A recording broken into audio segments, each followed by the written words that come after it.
Cijela porodica se bavila posetičarstvom, prolazili smo kroz teška vremena i Prvi i Drugi svjetski rat i komunizam i socijalizam. Uspeli smo, pobedili smo i guramo napred i dalje.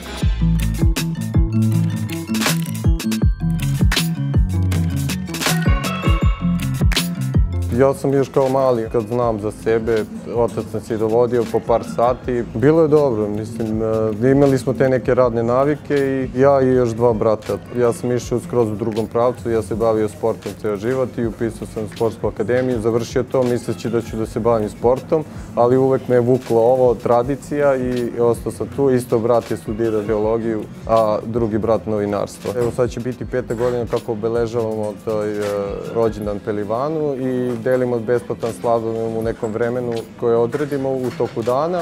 I pre 2 godine smo se setili, ajde da posvetimo i nekoj organizaciji humanitarni neki rad. I tako da smo od prošle godine krenuli sa tim humanitarnim radom i pozvali smo Nurdor i ove godine isto njima posvećujemo za izgradnju roditeljske kuće decu oboleli od raka.